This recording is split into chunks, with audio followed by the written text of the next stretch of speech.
The challenge of the Super Friends.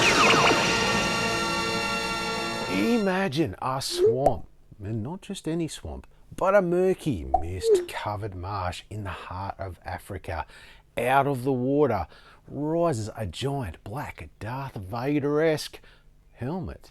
This is the Hall of Doom, and inside 13 of the most dangerous criminals in the universe, they are plotting the destruction of the world.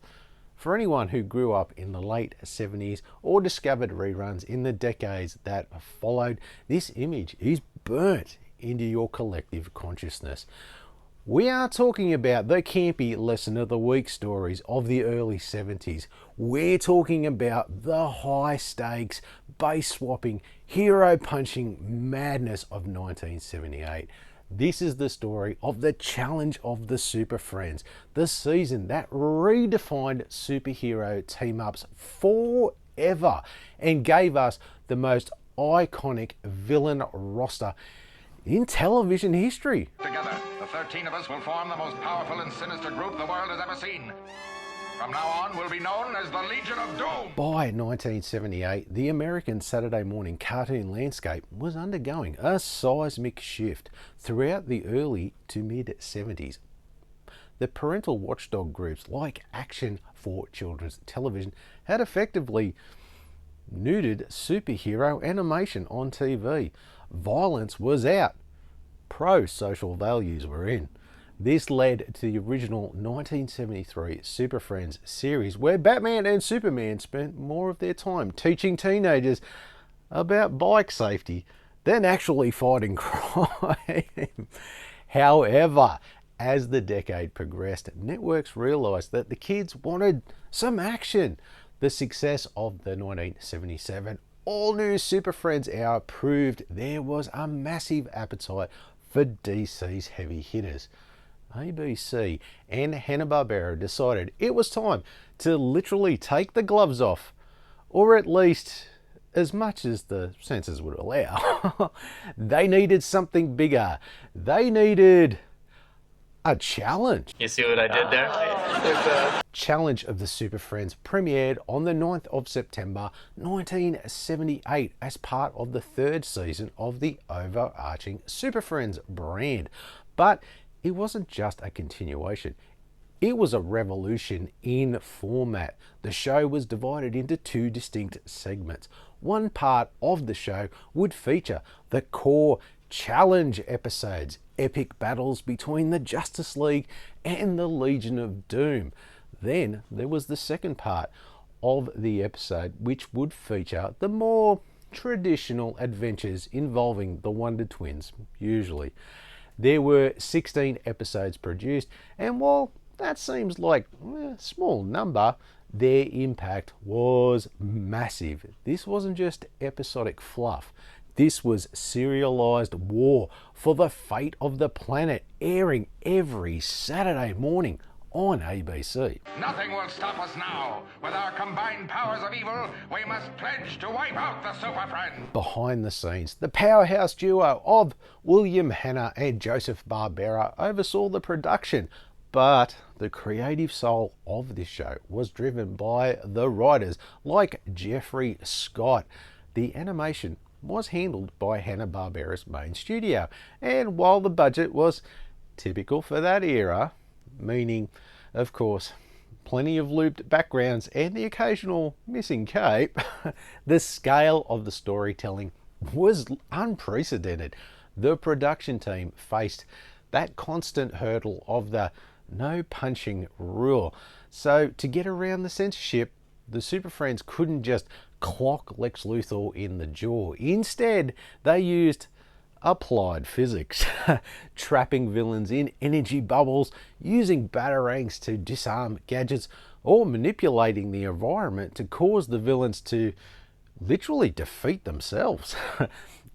It was a creative workaround that really inadvertently made the heroes seem like tactical geniuses. Really? That seems a bit of a stretch. The source material for the show was a deep dive into the Silver Age of DC Comics. While previous seasons played it safe with generic aliens, this season raided the DC vault. We saw direct influences from the Justice League of America comics of the 1960s. Specifically, the trope of the villainous counterparts. The masterstroke, however, was the creation of, yes, the Legion of Doom. While the name was original to the show, the concept of a secret society of supervillains was actually ripped straight from the comics. This was the first time viewers saw a unified front of evil, and it included deep cut comic characters like Gorilla Grodd, Sinestro, and Black Manta, who weren't yet household names. The roster for the Super Friends was the Big 11. Yes, Superman, Batman, Robin, Wonder Woman, Aquaman, The Flash, Green Lantern, Hawkman, Black Vulcan, Apache Chief, and Samurai. The latter three were created specifically for the show to add ethnic diversity to the lineup, a move that was ahead of its time for 1970s superhero animation. On the flip side, the Legion of Doom featured 13 members: the Toyman, the Riddler, Bizarro, Brainiac, Captain Cold, Gorilla Grodd, Solomon Grundy, Sinestro, Black Manta, the Cheetah, Giganta, the Scarecrow, and it was all led by a purple and green clad Lex Luthor. My name is Sexy Lexi. Upon release, the show was a ratings juggernaut. It captured the imagination of a generation by treating the stakes as real. The Legion of Doom didn't just want to rob a bank. They wanted to travel back in time and prevent the Super Friends from ever existing, or shrink the earth and put it in a jar. It was high concept sci-fi for kids. Critics of the era were still wary of the superhero craze, but the fans didn't care. It was the highest rated show in its time slot, cementing the Super Friends as a cornerstone of ABC's Saturday morning lineup for years to come. Of course, a show this ambitious, produced under tight deadlines, is bound to have some quirks, and Challenge of the Super Friends is no different to the rest of them. It is famous amongst fans for the usual animation errors. You'll frequently see two Batman in a single shot, or characters speaking with the wrong voices. One of the most famous, shall we say, urban legends involves the character of Black Vulcan.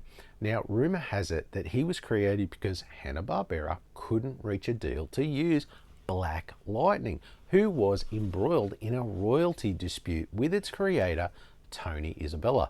Now, Isabella confirmed in a 2025 blog post just recently that both DC Comics and Hanna-Barbera were co-culprits in the creation of Black Vulcan to really circumvent any royalty payments going to him from the success of the show. It's just morally wrong. The legacy of the Challenge of the Super Friends cannot be overstated.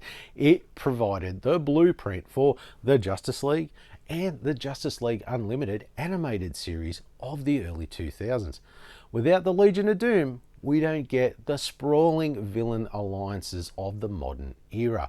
It taught a generation of children that while evil is powerful and organised, a diverse group of heroes working together can overcome any obstacle.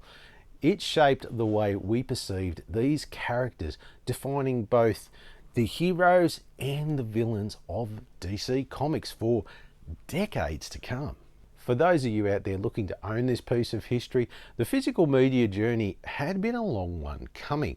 As you see, in the 80s and 90s, there was nothing really official released of the Challenge of the Super Friends until Warner Home Video released two separate DVDs and VHS tapes on the 1st of June 2004.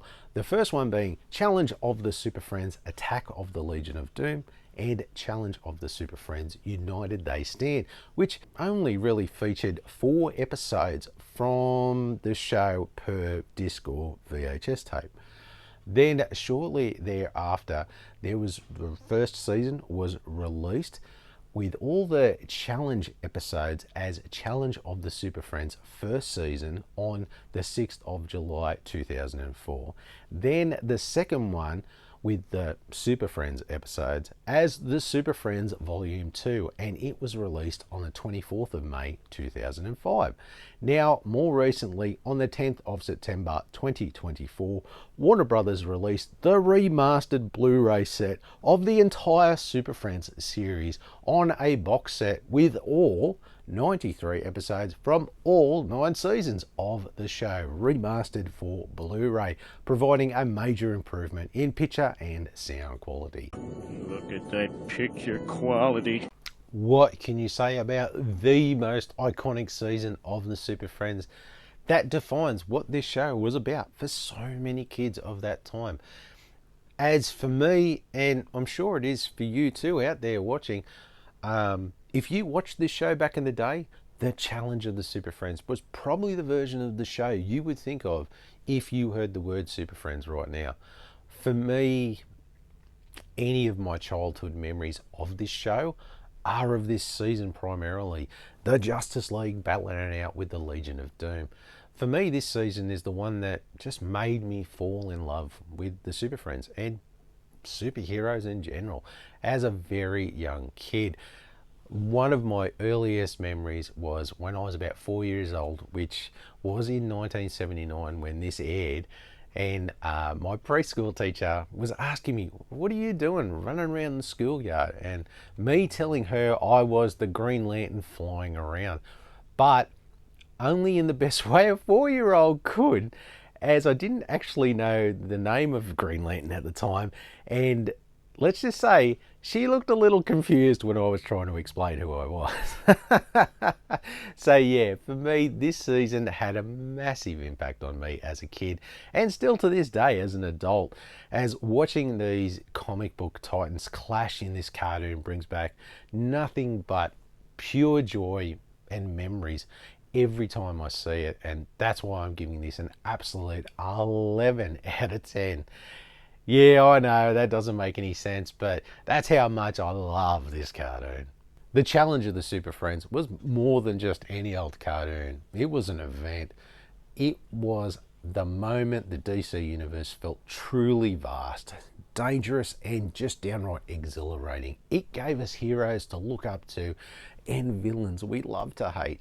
Even now, nearly half a century later, when you hear that iconic narrator's voice booming out, "Meanwhile, at the Hall of Doom," we are instantly transported back to a time when all it took to save the world was a little bit of teamwork and a lot of imagination.